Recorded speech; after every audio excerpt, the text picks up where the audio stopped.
Alaska की ठंडी, सन्नाटे भरी वादियों में जब हवा चलती है तो वह अपने साथ एक अजीब सी फुसफुसाहट लाती है, जैसे पेड़ों की टहनियों के बीच कोई पुरानी कहानी अटकी हो।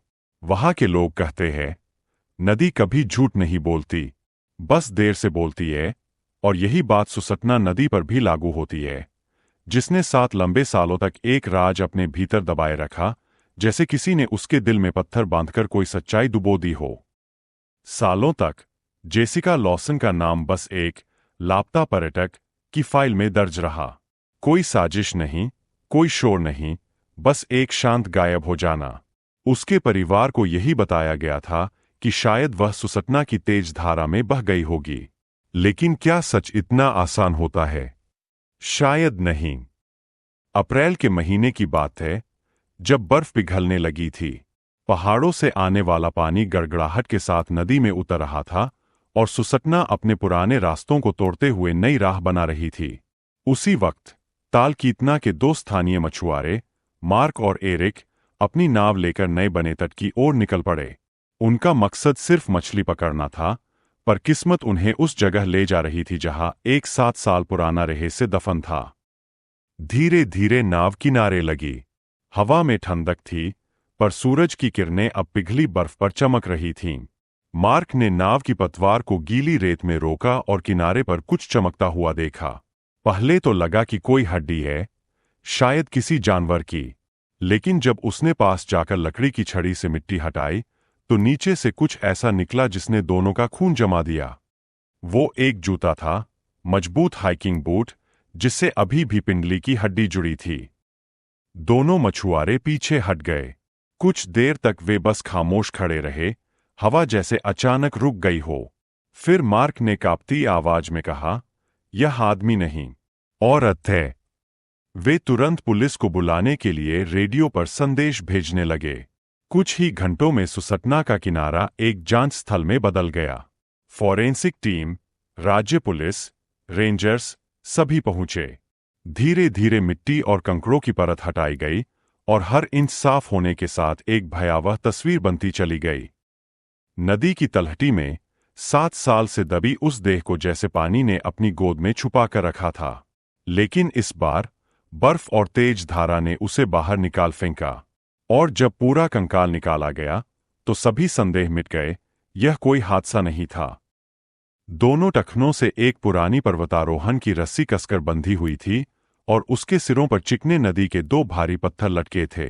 गांठें इतनी सटीक और मजबूती से बांधी गई थीं कि यह साफ था, यह किसी अनुभवी हाथ का काम है। यह शरीर किसी दुर्घटना का नहीं, बल्कि एक ठंडे इरादे का शिकार था। जांचकर्ता एक पल के लिए भी समझ नहीं पा रहे थे कि यह सब किसने और क्यों किया होगा। मिट्टी से निकली हर चीज, एक सड़ा हुआ नीला रेनकोट, एक धातु का थर्मस और एक मुड़ी तुड़ी रस्सी, जैसे चुपचाप कहानी सुना रहे थे। किसी ने बड़ी सावधानी से इस हत्या को प्रकृति के हवाले किया था। उसने सोचा था, नदी सब बहा ले जाएगी। पर नदी भूलती नहीं, बस वक्त आने पर बोलती है। कंकाल को सावधानी से एंकरेज भेजा गया और वहां से जो रिपोर्ट आई, उसने अलास्का पुलिस को 7 साल पीछे भेज दिया। 2016 के जुलाई महीने में, जब एक नौजवान लड़की अपने सपनों की यात्रा पर निकली थी, बिना ये जाने कि वो यात्रा उसकी जिंदगी की आखिरी साबित होगी। जेसिका लॉसन, सिएटल की एक ग्राफिक डिजाइनर, साहसिक, मुस्कुराती और आजादी पसंद लड़की। उसके सोशल मीडिया पर तस्वीरें थीं, पहाड़ों के बीच सेल्फी, सूरज की ओर उठे हाथ, और हर तस्वीर के नीचे एक ही बात, पहाड़ बुला रहे हैं। अलास्का उसका सपना था, और जब वो उस सपने को पूरा करने निकली, तो शायद यह नहीं जानती थी कि वही धरती उसकी आखिरी मंजिल बनने जा रही है। लोगों ने कहा, वो बस खो गई थी। किसी ने कहा, शायद नदी ने उसे बहा दिया। पर सच्चाई यह थी, किसी ने उसे नदी के नीचे छुपा दिया था। और अब, 7 साल बाद, जब वो सब बाहर आने लगा, तो जांचकर्ताओं को एहसास हुआ कि यह सिर्फ एक लापता पर्यटक की कहानी नहीं थी। यह कहानी उस सन्नाटे की थी जो इंसाफ से पहले आता है, वह ठंडा सन्नाटा जो किसी बेगुनाह के मरने के बाद फैलता है। सुसटना नदी, जो अब तक एक मौन दर्शक थी, अब बोल उठी थी, और उसकी आवाज ठंडी, गूंजती और डरावनी थी। जुलाई का महीना था।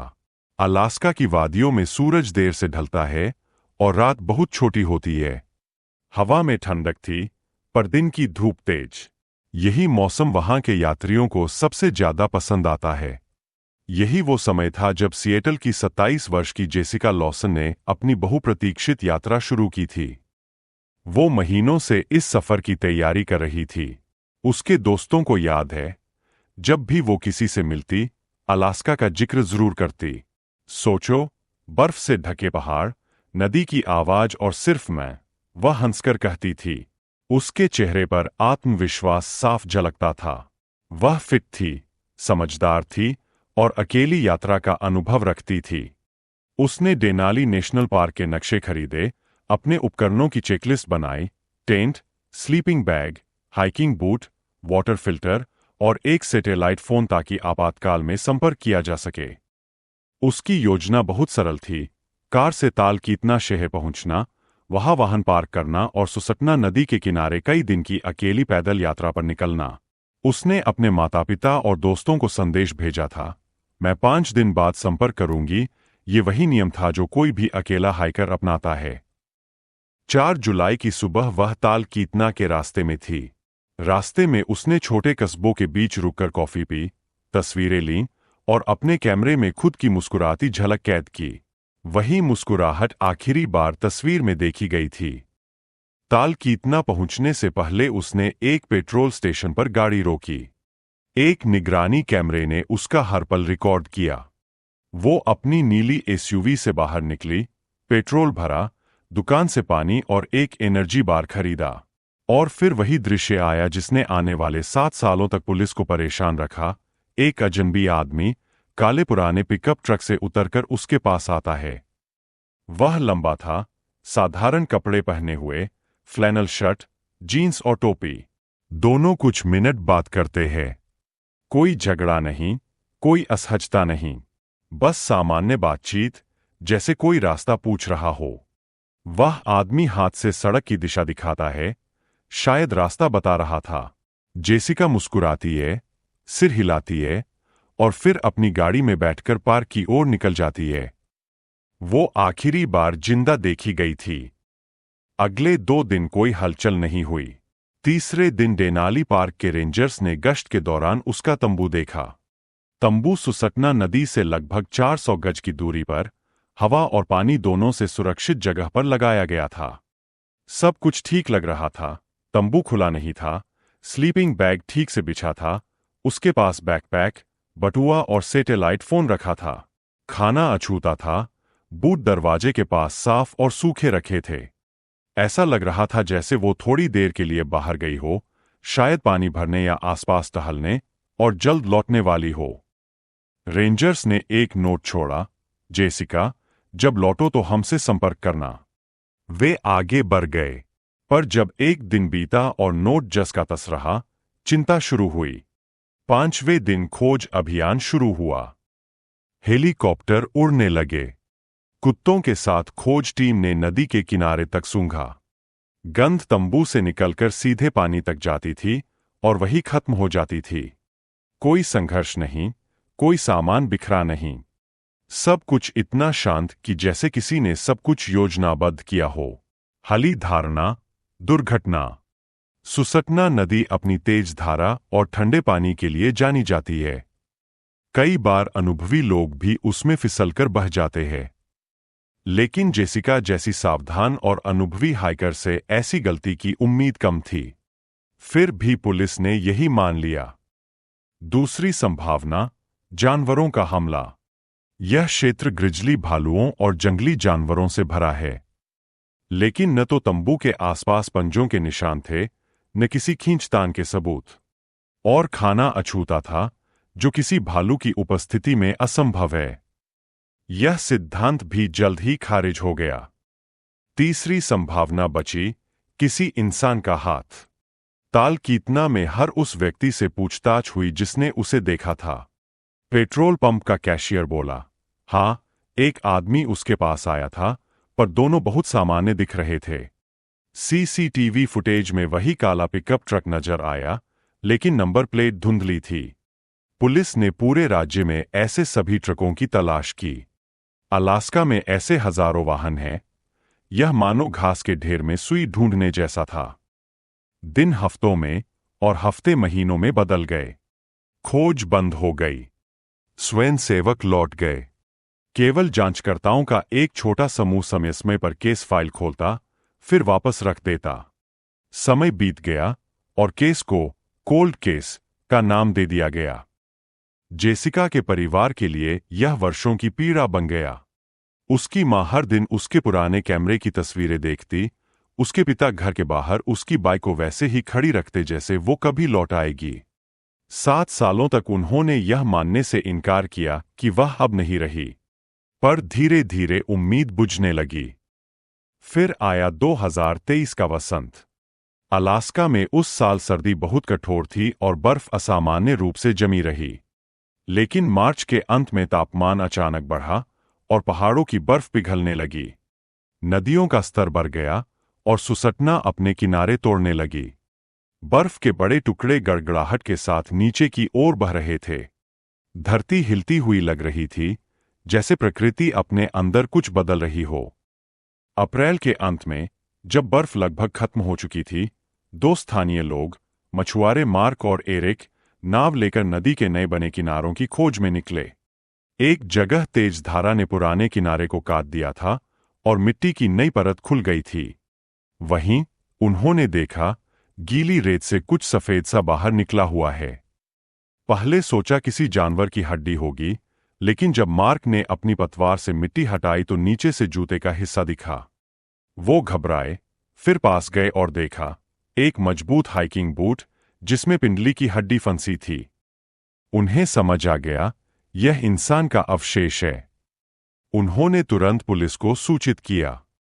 कुछ ही घंटों में जगह सील कर दी गई। फॉरेंसिक टीम पहुंची। धीरे धीरे मिट्टी और कंकड़ों को हटाया गया। हर इंच के साथ तस्वीर साफ होती गई। यह एक पूरा इंसानी कंकाल था, लगभग सुरक्षित।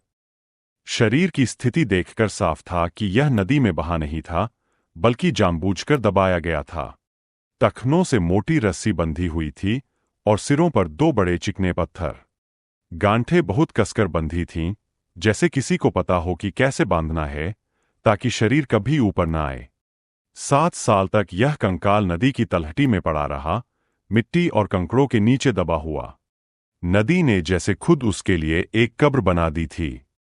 जब शरीर निकाला गया तो सभी संदेह खत्म हो गए। यह कोई दुर्घटना नहीं थी, यह हत्या थी। टीम को पास में और चीजें मिलीं। एक सड़ा हुआ नीला रेनकोट, एक धातु का थर्मस, कुछ कपड़ों के टुकड़े। रेनकोट वही था जो जेसिका की उपकरण सूची में दर्ज था। थर्मस पर गहरे खरोंच के निशान थे, जो शायद नदी में पत्थरों से टकराने से बने हों या शायद किसी हमले के समय। अवशेषों को एनकरेज भेजा गया। फॉरेंसिक जांच में सबसे पहले दांतों के रिकॉर्ड से पहचान की पुष्टि हुई। फिर जांघ की हड्डी में पुराना फ्रैक्चर, वही जो जेसिका के मेडिकल रिकॉर्ड में था। कोई शक नहीं बचा, यह जेसिका लॉसन थी। लेकिन जांच से एक और भयानक बात सामने आई। उसी हड्डी के ऊपर एक नया फ्रैक्चर था, जो मरने से ठीक पहले या मरने के समय हुआ था। इससे यह स्पष्ट हुआ कि उसे चोट लगी थी, किसी कुंद वस्तु से, किसी ऊंचाई से नहीं। अब यह पक्का था, जेसिका को मारा गया था। 7 साल तक चले दुर्घटना के सिद्धांत ध्वस्त हो गए। केस को फिर से खोला गया और अब यह हत्या के रूप में दर्ज हुआ। जांचकर्ता अब उस एक सुराग की ओर लौटे जो हमेशा सामने था। वह आदमी जो पेट्रोल पंप पर उससे बात कर रहा था। वही काला पिकअप ट्रक, वही कैमरे में धुंधला चेहरा। उन्होंने पुराने सीसीटीवी फुटेज को नई तकनीक से विश्लेषण करना शुरू किया, फ्रेम दर फ्रेम, पिक्सेल दर पिक्सेल। नई एआई तकनीक ने वर्षों की धुंध साफ कर दी और आखिरकार उन्हें ट्रक की नंबर प्लेट के कुछ अक्षर दिखाई दिए। एनकरेज की फॉरेंसिक प्रयोगशाला में जब जेसिका के अवशेषों की रिपोर्ट आई तो केस की दिशा पूरी तरह बदल चुकी थी। 7 साल तक जो एक दुर्घटना कहकर बंद कर दिया गया था, अब हत्या के रूप में जीवित हो गया था। हर पुलिसकर्मी जो उस केस में कभी शामिल रहा था, उसे फिर से बुलाया गया। पुराने केस फाइलें, पुरानी तस्वीरें, पुराने नोट्स सब टेबल पर बिखर गए और सबकी निगाहें उस एक फुटेज पर टिक गईं, तालकीतना के पेट्रोल स्टेशन की निगरानी वीडियो। वो फुटेज जिसे पहले बेकार कहा गया था, अब केस की धड़कन बन गई। वही आखिरी वीडियो था जिसमें जेसिका जिंदा नजर आई थी और उसी में वह आदमी था, लंबा, शांत और अजनबी। उसकी पहचान निकालना ही अब पूरी जांच का लक्ष्य बन गया। लेकिन 7 साल बीत चुके थे। वीडियो पुराना था, तकनीक सीमित थी। फिर भी आधुनिक सॉफ्टवेयर ने आशा जगाई। क्वांटिको स्थित FBI प्रयोगशाला को यह वीडियो भेजा गया। वहां विशेषज्ञों ने न्यूरल नेटवर्क आधारित अत्याधुनिक इमेज रिस्टोरेशन तकनीक से फ्रेम दर फ्रेम वीडियो को पुनर्जीवित किया। कई हफ्तों तक कंप्यूटर पर पिक्सल दर पिक्सल शोर हटाया गया, रोशनी सुधारी गई और डिटेल बढ़ाई गई। धीरे धीरे आदमी का चेहरा कुछ हद तक स्पष्ट हुआ। लेकिन असली सफलता उसकी गाड़ी से मिली। वो पुराना काला पिकअप ट्रक, जिसकी नंबर प्लेट 7 साल पहले गंदी और अपठनीय थी, अब कुछ अंकों तक पहचान में आने लगी थी। पुलिस को 3 अक्षर और 3 अंकों का संयोजन मिला। इतना काफी था क्योंकि ट्रक का मॉडल और साल भी फुटेज से मिल गया। जांचकर्ताओं ने अलास्का राज्य के सभी पुराने रजिस्ट्रेशन खंगाले। कुल 312 संभावित वाहन मिले। हर रजिस्ट्रेशन पर पुलिस ने जांच की और फिर एक नाम सामने आया, ब्रायन रोड्स। मोंटाना का निवासी, उम्र उस समय 42 वर्ष। एक पुराना अपराधी जिसने 1 दशक पहले एक महिला पर्यटक पर हमला किया था। उस पर सेकंड डिग्री असॉल्ट का केस चला था। सजा हुई थी, उसने जेल में 5 साल बिताए थे और फिर वह गायब हो गया था। ब्रायन रोड्स का कोई स्थायी पता नहीं था। वह मौसमी मजदूरी करता था, कभी मछली पकड़ने वाली नावों पर, कभी जंगल में लकड़ी काटने का काम। अक्सर वह राज्य बदलता था और उसके रिकॉर्ड से यह भी पता चला कि 2016 की गर्मियों में वह अलास्का गया था, ठीक उसी समय जब जेसिका लॉसन वहां थी। जब जांचकर्ताओं ने यह देखा तो कमरे में सन्नाटा छा गया। 7 साल बाद पहली बार किसी नाम ने उस अंधेरे को तोड़ा। फिर सवाल उठा, अब वह कहाँ है? मोंटाना पुलिस से संपर्क किया गया। उनका कहना था कि रोड्स को उसके आखिरी दर्ज पते पर 2017 के बाद किसी ने नहीं देखा। वह बिना किसी निशान के गायब हो गया था। कोई बैंक ट्रांजैक्शन नहीं, कोई फोन एक्टिविटी नहीं, कोई टैक्स रिकॉर्ड नहीं। जैसे वह हवा में उड़ गया हो। अलास्का के अधिकारी यह मानने को तैयार नहीं थे कि यह संयोग है। उन्होंने उसके वाहन का पीछा किया। मोटर व्हीकल डिपार्टमेंट के रिकॉर्ड में मिला कि उसी मॉडल के ट्रक को 2017 के मार्च महीने में कनाडा की सीमा पर एक कैमरे ने कैद किया था। नंबर प्लेट वही, मॉडल वही। कैमरे के टाइम स्टैंप ने बताया 3 मार्च 2017। यानी जेसिका के गायब होने के 8 महीने बाद वह अमेरिका छोड़कर कनाडा चला गया था। लेकिन उसकी वापसी का कोई रिकॉर्ड नहीं था। यह खोज केस के लिए एक बड़ा मोड़ थी। अब यह साफ था, ब्रायन रोड्स अलास्का में था, जेसिका से मिला था और उसके बाद देश छोड़ गया था। फॉरेंसिक सबूत भले सीमित हों, पर परिस्थितिजन्य साक्ष्य बहुत मजबूत थे। जांचकर्ताओं ने इंटरपोल और royal Canadian mounted police RCMP को सूचना दी। कनाडा की पुलिस ने अपने रिकॉर्ड खंगाले। कुछ हफ्तों बाद जवाब आया, ब्रायन रोड्स मृत पाया गया। वर्ष 2019। ब्रिटिश कोलंबिया के एक छोटे कस्बे में एक सस्ते मोटेल के कमरे में उसका शव मिला था। स्थानीय अधिकारियों ने जांच की थी, पर उसे आत्महत्या घोषित किया गया। किसी संघर्ष या हिंसा का कोई निशान नहीं था। कमरे में एक नोट मिला था, जिस पर बस इतना लिखा था, मैंने बहुत कुछ किया, अब सुकून चाहता हूं। पर उसमें किसी नाम, किसी घटना या किसी अपराध का जिक्र नहीं था। तब किसी ने इसे एक सामान्य मामला मानकर बंद कर दिया था। जब अलास्का के अधिकारी यह रिपोर्ट पढ़ रहे थे, तो कमरे में अजीब चुप्पी थी। एक ओर उन्हें राहत थी कि हत्यारा शायद मिल गया, दूसरी ओर गहरी निराशा थी कि अब वह किसी अदालत के सामने पेश नहीं हो सकता। न कोई कबूलनामा, न कोई मुकदमा, न कोई न्याय। 7 साल की प्रतीक्षा का अंत हुआ, पर न्याय अधूरा रहा। जेसिका लॉसन के माता-पिता को जब यह खबर दी गई, तो उनकी आंखों में आंसू आ गए। उनकी बेटी के लिए न्याय की लड़ाई खत्म हो गई थी, पर एक अधूरा सवाल पीछे छूट गया, क्यों? क्यों उसने ऐसा किया? क्या वह उसे जानती थी, या वह बस एक संयोग का शिकार बनी? जांचकर्ताओं ने कोशिश की कि रोड्स के अतीत से जवाब मिले। पुराने केस रिकॉर्ड में झांका गया। पता चला कि वह महिलाओं से नफरत करता था, खासकर स्वतंत्र और आत्मनिर्भर महिलाओं से। जेल के मनोवैज्ञानिक मूल्यांकन में लिखा था, वह नियंत्रण खोने से डरता है और ऐसे लोगों पर हिंसा करता है जिनसे उसे असुरक्षा महसूस होती है। जेसिका जैसी स्वतंत्र, आत्मविश्वासी महिला उसके लिए वही प्रतीक थी। अलास्का की यात्रा के दौरान शायद वह पेट्रोल स्टेशन पर उससे मिला, बात की और फिर पीछा किया। वह जगहों को जानता था, नदी के बहाव को समझता था। हो सकता है उसने मौका देखकर हमला किया हो सकता है उसने उसे किसी बहाने बुलाया हो। और जब सब खत्म हो गया, तो उसने शरीर को पत्थरों से बांधकर नदी में फेंक दिया, यह सोचकर कि सुसकना सब बहा ले जाएगी। पर प्रकृति ने सब याद रखा। 7 साल बाद जब बर्फ पिघली, तो नदी ने इंसाफ का सबूत बाहर फेंक दिया। अंतिम रिपोर्ट में सब कुछ दर्ज हुआ। ब्रायन रोड्स, उम्र 40 के दशक में, हत्या का मुख्य संदिग्ध, देश छोड़ चुका था। 2019 में आत्महत्या की थी। डीएनए प्रमाण अनुपलब्ध, पर परिस्थितिजन्य साक्ष्य निर्णायक। केस बंद किया गया, संदिग्ध मृत।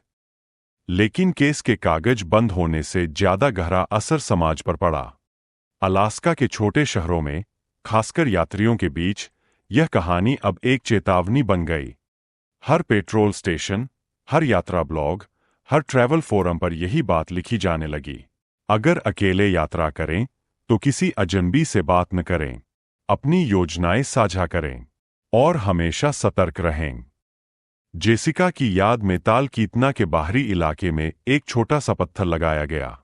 उस पर लिखा था, वो चली गई, पर उसका साहस यही रहेगा। उसके माता-पिता ने कभी केस को इंसाफ मिला नहीं कहा।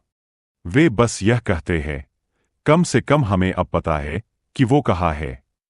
उनके लिए सबसे बड़ी सजा यही थी कि हत्यारा अपनी कब्र तक सब कुछ अपने अंदर ले गया। न कोई स्वीकारोक्ति, न कोई पश्चाताप, बस एक सस्ता मोटेल का कमरा, एक आत्महत्या और एक कागज का टुकड़ा। एफबीआई की अंतिम रिपोर्ट के आखिरी पैराग्राफ में लिखा था, सुसकना नदी ने जो छुपाया, वो इंसाफ नहीं दिला सकी, लेकिन उसने सच जरूर दिखा दिया। यह सच कई लोगों के लिए सबक बन गया। कभी कभी प्रकृति गवाह बनती है, और कभी न्यायाधीश। जेसिका की मौत का कारण अब साफ था, पर उसकी यात्रा का अंत अब भी दर्द भरा था। अलास्का की धरती पर जब सूरज ढलता है, तो उसकी रोशनी बर्फ की चोटियों पर सोने की तरह चमकती है। सुसकना नदी उसी रोशनी में शांति से बहती है, जैसे कुछ कहती नहीं, पर सब समझती हो। वो नदी जिसने 7 साल तक एक राज अपने भीतर दबाकर रखा, और फिर सही समय आने पर सच बाहर निकाल दिया। अब वहां खामोशी है, पर उस खामोशी में एक कहानी गूंजती है, जेसिका लॉसन की कहानी। कभी वह एक साधारण सी लड़की थी, जो अपने सपनों के पीछे निकल पड़ी थी। उसे लगा था कि दुनिया सुंदर है, जंगलों में सुकून है, और अकेले चलना आजादी है। शायद उसे यह नहीं मालूम था कि दुनिया में कुछ अंधेरे ऐसे भी हैं, जो इंसान की मासूमियत का फायदा उठाते हैं। उसकी मुस्कुराहट, उसका आत्मविश्वास, उसका साहस, यही सब किसी बीमार दिमाग के लिए चुनौती बन गए थे। और वो आदमी, ब्रायन रोड्स, जिसने खुद अपनी जिंदगी का मकसद खो दिया था, उसने किसी और की जिंदगी छीन ली। पर आज, जब सब खत्म हो चुका है, तो कहानी केवल जेसिका की मौत की नहीं, बल्कि इंसानियत की सच्चाई की है। यह कहानी हमें बताती है कि इंसाफ हमेशा अदालतों में नहीं मिलता, कभी कभी वो प्रकृति के रास्ते से आता है। जेसिका को भले इंसाफ अदालत ने न दिया हो, पर सुसटना नदी ने दिया। उसने उसके शरीर को बाहर लाकर दुनिया को सच दिखा दिया। उसका परिवार अब भी तालकीतना के उस पत्थर के पास फूल रखता है जिस पर उसका नाम लिखा है। कई बार वहां पर्यटक आते हैं, तस्वीरें लेते हैं और पढ़ते हैं वो शब्द, वो चली गई पर उसका साहस यही रहेगा। उसकी मां कहती है, जब मैं उस पत्थर को छूती हूं तो मुझे लगता है जैसे वो कह रही हो, मां अब रोना बंद करो, मैं वही हूं जहां मुझे होना चाहिए था। उनकी आवाज में सुकून है, दर्द भी है, पर अब कोई सवाल नहीं। वो मान चुकी है कि कुछ कहानियां कभी पूरी नहीं होती, पर उनका असर हमेशा रहता है। ब्रायन रोड्स का अंत उसकी अपनी करतूतों में हुआ। वो भाग गया, छिपा और आखिर खुद से हार गया। नदी के उस पार, कनाडा की धरती पर उसने अपनी जान ले ली। उसने शायद सोचा होगा कि वह अपने अपराध से बच गया, पर सच ये है कि कोई भी इंसान अपने कर्म से नहीं बचता। 7 साल बाद उसी प्रकृति ने उसका झूठ उजागर किया। यह वही नियम है जो सदियों से चलता आया है। समय भले लंबा लगे, पर सच कभी दबा नहीं रहता। अब जब डेनाली नेशनल पार्क के रास्ते पर कोई नया यात्री निकलता है, तो वहां के स्थानीय लोग अक्सर चेतावनी देते हैं, अकेले मत जाओ, किसी को बताकर जाओ। प्रकृति सुंदर है, पर दुनिया में कुछ लोग ऐसे हैं जो नहीं। यह चेतावनी डर नहीं, बल्कि अनुभव है। जेसिका की कहानी अब सिर्फ एक अपराध की कहानी नहीं रही, बल्कि एक सबक बन गई है कि सावधानी कमजोरी नहीं होती और भरोसा सोच समझकर करना भी साहस का ही हिस्सा है। FBI की फाइलें अब बंद है। अलास्का स्टेट पुलिस के कमरे में वह केस क्लोज्ड लिखा हुआ है। पर जो लोग उस जांच में थे, वे अब भी कहते हैं, जब भी बर्फ पिघलती है, जब भी सुसटना की लहरें गूंजती है, लगता है जैसे जेसिका हमें याद दिला रही हो कि कोई सच हमेशा के लिए नहीं दबाया जा सकता। अलास्का की हवा में अब भी उसकी उपस्थिति महसूस होती है। उसका टेंट, उसके जूते, उसका नीला रेनकोट, सब जैसे उस जंगल का हिस्सा बन गए हैं।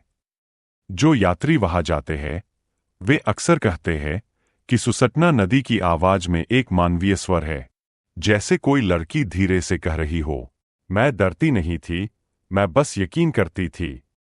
कहते हैं, हर नदी का अपना स्वभाव होता है, कोई प्यार भरी, कोई हिंसक, कोई रहस्यमयी। पर सुसटना अलग है। वो साक्षी है, इंसानी लालच, पागलपन और अंत में न्याय की। उसने देखा कैसे किसी ने बेगुनाह को मारकर उसे पत्थरों में बांधा, और फिर देखा कि समय ने उन पत्थरों को तोड़कर सच्चाई बाहर ला दी। अब उस जगह पर जहां उसका शरीर मिला था, वहां एक छोटा सा लकड़ी का बोर्ड लगा है। वहां लिखा है, यहां वो सोई है जिसने प्रकृति पर भरोसा किया और प्रकृति ने उसका सच लौटा दिया। कई लोग जब उस बोर्ड के पास खड़े होते हैं, तो कुछ देर खामोश रहते हैं, क्योंकि उस शांति में एक सवाल गूंजता है, क्या इंसाफ हमेशा अदालतों से मिलता है, या कभी कभी नदियां भी न्यायाधीश बन जाती है। जेसिका लॉसन की कहानी खत्म हो गई, पर जो पीछे रह गया वो यह एहसास था कि सच्चाई भले देर से मिले, पर मिलती जरूर है।